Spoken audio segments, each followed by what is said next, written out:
sysadmins are dead. SQL Server admins are dead. Linux admins are dead. I called the head of Sense and he's like, you broke. It ain't no joke. Kanye could have not said it better, and the guest could have very well been me. When I'm not being harassed by Glassdoor with suggestions that include laundry aid and housekeeping, restaurant team member, and even butcher, I typically find a few job specifications in my LinkedIn inbox. And last week was no exception. And one such job specification made me realize how challenging the life of a cybersecurity professional has become. But don't believe me just now, let's take a look at it. As you can imagine, for privacy reasons, I have added a lot of black squares and marks so that you cannot tell the name of the company. This is a position for security engineer, but it turns out that it's a bit more than that. Now let's go over the specs of this position. As you can see, we have several categories. We have application security, we have security code procedures, security policies and procedures for the company, and then vulnerability and incident response management. But let's start from the top. Just based on these categories at a higher level, you can already tell that you have to do pretty much everything, including serving expressos. I marked the most important parts: develop, implement, and test security features, which is usually what a security engineer does, makes sense. Then you have conduct security assessments and perform penetration testing. This is a job of a pen tester, not of a security engineer. Then we move on to the next category, security code procedures. Provide guidance and training to development teams on secure coding practices. Identify security vulnerabilities and design flaws in existing code base. Spoiler alert, this is a job for an application security engineer, not a security engineer. Then we move on to security policies and procedures for the company. And under this umbrella, we have conduct security awareness training for employees and foster a culture of security awareness within the organization. Another word for this is security evangelists, which also means the person that does everything security related in the company. Then we move on to vulnerability and incident response management. This is where it gets fun. Lead incident response efforts in the event of a security breach or incident. Investigate and report on security incidents, ensuring timely resolution. Well, guess what? This is the job of an incident responder. Probably a bit of digital forensics as well, but they probably don't know what digital forensics means, and so they didn't include it. Now, in terms of requirements, I marked the most important ones. As you can see, DevSecOps, penetration testing, security code reviews, aka application security or AppSec, vulnerability assessments, up-to-date knowledge of emerging security threats and trends. Well, look at that. We have a new contender in the competition. We now have a threat researcher, which was not really included in the categories above. Then we have knowledge and experience of architecture, design and maintenance security systems of decentralized systems. This is a job of a security engineer, that's fair. And then experience with development of scripts for automation in CI/CD pipelines and in Linux environment. A bit of security automation and automation in general, engineering. Okay, given the rest of the job spec, this is not surprising at all, and it seems quite reasonable. But then, this is where it gets interesting, experience with blockchain technologies. So it's not enough for you to be a threat researcher, an incident responder, a security engineer, a security evangelist, probably the VP of security, and at the same time, you should be able to understand blockchain technologies, which is something that pretty much no one understands. And then finally, and this is something that is a bit shocking to me, familiarity with network security, firewall management, and intrusion detection systems. To me, this is something that a security engineer should be familiar with, or a network security engineer, and I'm not really sure why this is here as an optional. It's a mystery. As Jim Rohn used to say, it's a mystery of the universe. Now, I'm not reading this job specification with this questionable sense of humor to poke fun at the recruiter or the hiring manager, even though this job specification shows a clear lack of understanding by the hiring manager or whoever designed or created this position about cybersecurity. My point with showing you this job spec is the same point that I'm going to make during this video. The need for you to become a versatile person and someone that is able to understand and speak multiple security languages. But let's go back to our video and swipe right. I have emphasized the need for adaptability and versatility countless times. While this job spec significantly stretches the limits of reason, in this video, I will make a strong case for versatility by visiting an old post I called The Rise of Blockchain and the Fall of the Experts. I will also elaborate on what this implies for you as either an aspiring cybersecurity professional or existing one. Additionally, stay tuned until the end because I have a surprise offer for you. So Spartans, let's dive in. Let's start by distinguishing between experts and experts. I have met my fair share of genius people in my travels. At the time, I considered these people experts because they were ahead of most in the team by leaps and bounds. We tend to equate a highly skilled person with expertise, but that is not quite correct. There are experts and experts, and the best way to understand the difference is by looking at a chart that correlates effort with return. This chart right here. I have not taken this chart from any book or any blog. This is a chart that I've created myself. The gist of this chart is that at the beginning, anyone will feel a sharp increase in their abilities. But as the level and effort increases, the progress tends to stall, and the person tends toward an expert. They will have a skill above average, and that is well and good for most. However, there are many people like these, and these people are far from unique. The real expert is the one that crosses this threshold and goes deeper on a topic. And once this line is crossed, the return on investment becomes exponential. These are the type of people that fill entire rooms and are the indisputable experts on a field or topic. They are expensive and people hang on every word that comes out of their mouths. Becoming a real expert is, for the most part, not really worth it, because you have to put a staggering amount of effort for just a few months or perhaps years under the spotlight. Once a new technology comes along, or perhaps a new trend, you become a relic of the past. You become part of the good old days. The job spec that I've showed at the beginning is simply a symptom of something that has been going on for years now. And there are several indicators, several trends that when they are connected make everything clear. These indicators are internet gurus, blockchain and the Wall Street bets movement, and finally AI. Confused? Let's start with internet gurus. Go to YouTube and type in investment.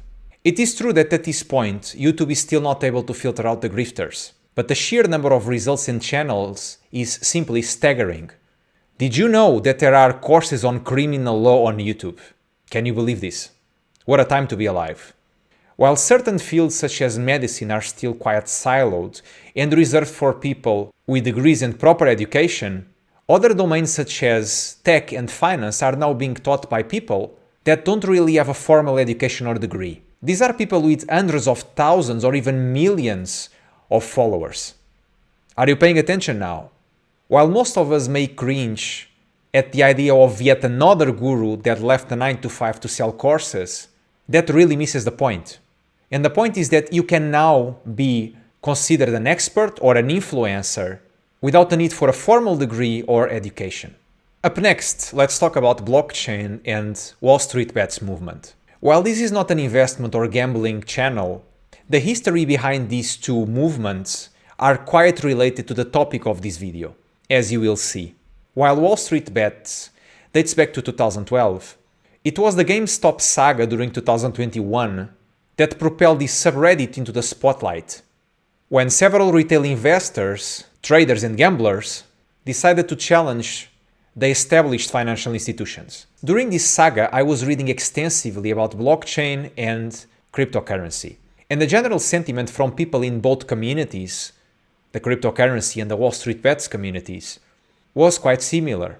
They were tired of authority and tired of being taken advantage of by states and large investment institutions. Although the psychology behind these movements is much more complex than I'm painting here, I want to simply emphasize two core aspects. The first one is decentralization of knowledge, and the second one is defiance of authority. And these 2 points are quite important to connect the dots.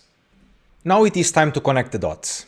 How is it that today the internet has become a factory for gurus on topics that used to be reserved for experts with degrees and many years of professional experience? It is quite simple. The internet democratized knowledge and removed the power from the ones that dedicated their lives to specific fields. The internet allows any person to be whatever they want, because knowledge is now free for the most part. We now have a decentralization of knowledge and the internet as the ultimate equalizer. AI is the nail in the casket in this tragic story, as information is now distilled and easily accessible to the point where people can become experts almost overnight. And if not for AI, there are some factors that make some knowledge obsolete.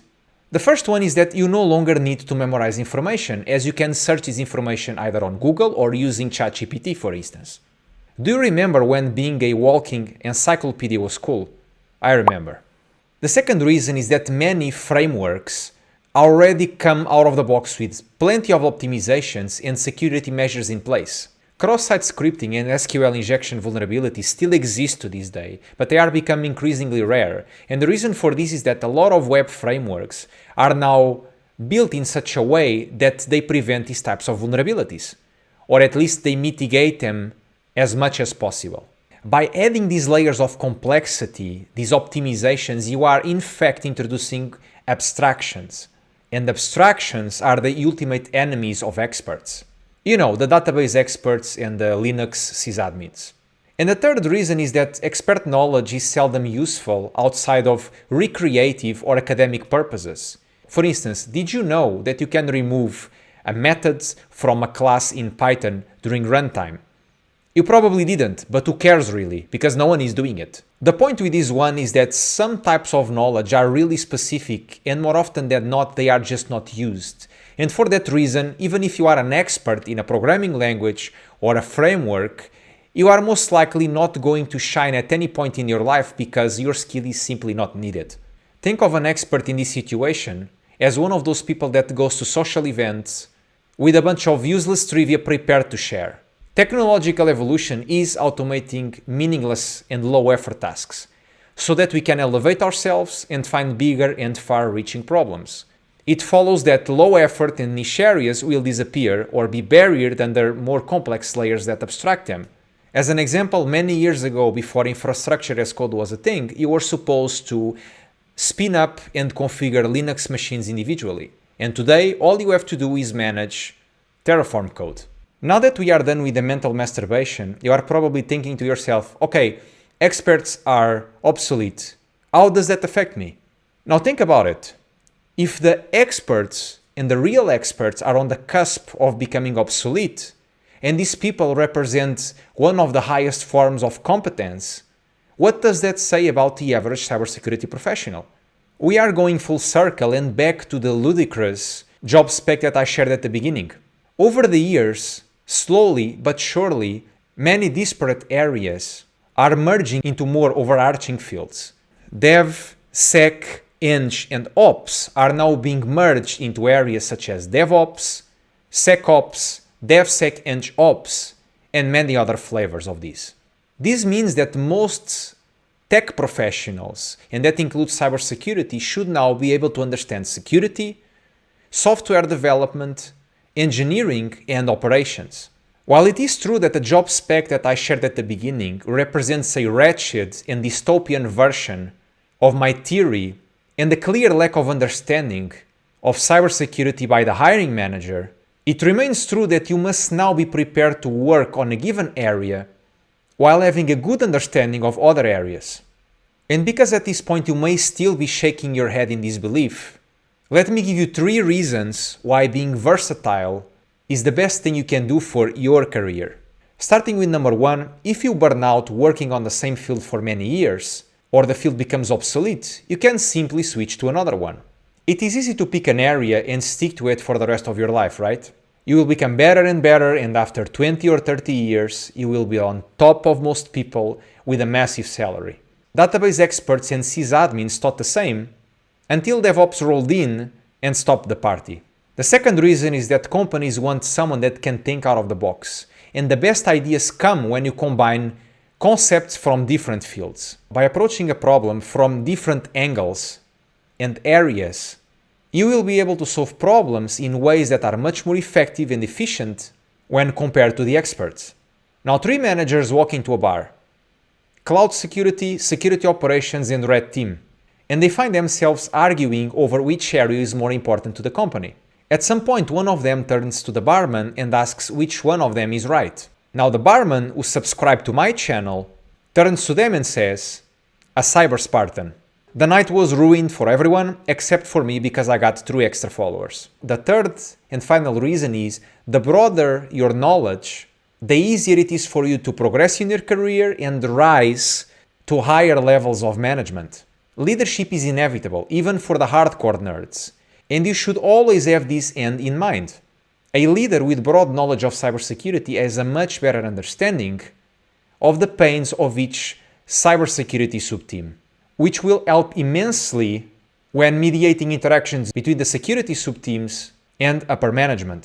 At the same time, the higher you move in the chain, the more likely you are to deal with topics such as risk and compliance. And these topics require you to understand tech challenges across the board. And at this point you are like, okay, Bruno, I'm convinced. I don't want to be a Python expert anymore. What should I learn? Well, first of all, congratulations, because the first step is always admitting that you have a problem, a Python problem. As for the question, that is a topic for another video, so stay tuned. Now, as I mentioned at the beginning, I have a special surprise offer for you.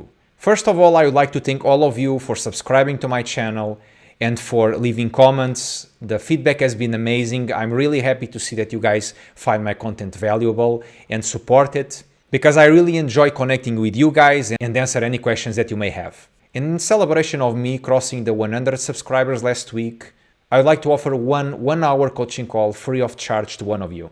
Here is what you need to do. Go to my website, and you can see the link in the description, and message me through the form. And on the message, I want you to explain your situation as well as possible.